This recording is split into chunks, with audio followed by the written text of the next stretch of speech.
81 SMP Negeri 1 Metro. Ini saya akan menjelaskan tentang struktur bagian mata dan fungsinya. Oke, jadi bagian dalam mata kita itu seperti ini ya. Mata manusia memiliki bentuk seperti bola pingpong dengan ukuran diameter kurang lebih 2,5 cm. Mata kita dibalut oleh 3 lapis jaringan yang berbeda, yaitu lapisan luar atau sklera, lapisan tengah atau koroid, dan lapisan dalam yaitu retina. Karena lapisan sklera merupakan lapisan terluar pada mata kita, lapisan sklera berfungsi untuk melindungi bagian sensitif yang ada di belakangnya dan membantu memfokuskan bayangan pada retina.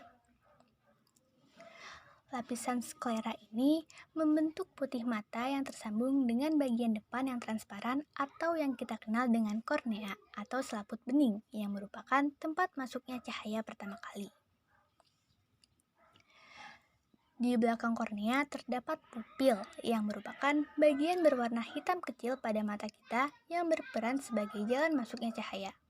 Pupil ini dikelilingi oleh selaput pelangi atau iris yang merupakan bagian dari lapisan koroid. Iris ini merupakan bagian berwarna pada mata yang terletak di belakang kornea. Nah, warna dari bola mata kita itu sebenarnya adalah warna dari iris loh. Iris berfungsi mengatur jumlah cahaya yang masuk ke dalam mata dengan mengatur ukuran pupil sesuai intensitas cahaya yang masuk. Jadi saat kita melihat dalam gelap, pupil mata kita akan membesar, sedangkan saat kita berada di tempat yang terang, pupil akan mengecil. Selanjutnya, lensa.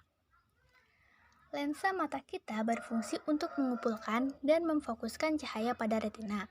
Lensa mata manusia berbentuk biconvex atau cembung-cembung, ya, atau cembung depan belakang, ya, cembung-cembung. Lensa memiliki kemampuan untuk memipih dan mencembung. Kemampuan ini dinamakan dengan daya akomodasi. Yang membantu mengubah kecembungan lensa mata kita adalah otot siliaris. Otot siliaris akan mengalami kontraksi dan lensa mata akan mencembung atau berakomodasi maksimum saat kita melihat benda yang dekat. Sebaliknya, saat kita melihat benda yang jauh, otot siliaris akan berelaksasi sehingga lensa mata menjadi lebih datar atau pipih, yang berarti tidak berakomodasi. Nah, di sini terlihat ada cairan bening seperti gel atau jelly yang mengisi ruang antara lensa mata dengan retina ya. Cairan ini adalah vitreous humor atau sering disebut juga dengan badan bening. Vitreous humor atau badan bening ini berperan untuk mempertahankan bentuk mata dan menahan retina agar tetap pada tempatnya. Oke, lanjut ke retina atau ada juga yang menyebutnya selaput jala.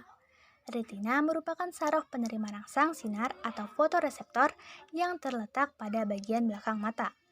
Jadi, retina merupakan sel yang sensitif terhadap cahaya matahari. Bukan cuma cahaya matahari sebenarnya, cahaya.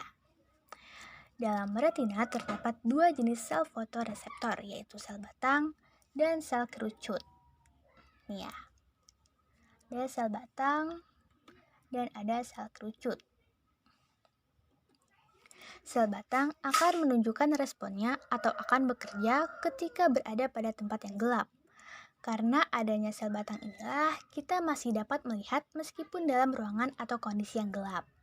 Sel-sel batang mengandung pigmen yang disebut rhodopsin, yaitu senyawa antara vitamin A dan protein. Rhodopsin akan terurai bila terkena sinar yang terang dan akan terbentuk kembali pada keadaan gelap. Pembentukan rhodopsin kembali memerlukan waktu yang disebut adaptasi gelap atau adaptasi rhodopsin. Pada saat itu, mata akan sulit untuk melihat.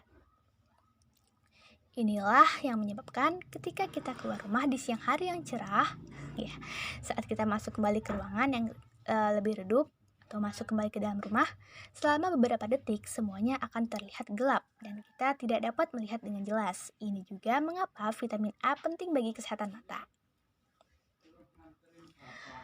Kebalikan dari sel batang, sel kerucut malah membutuhkan cahaya yang terang untuk bekerja.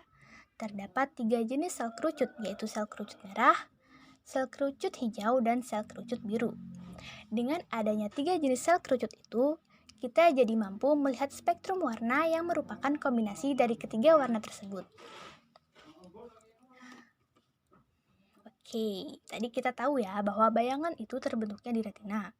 Nah, supaya bayangan tersebut dapat diterjemahkan oleh otak kita, di mata kita ada yang namanya saraf optik yang berfungsi meneruskan informasi visual ke otak atau meneruskan bayangan yang terbentuk di retina ke otak untuk diterjemahkan.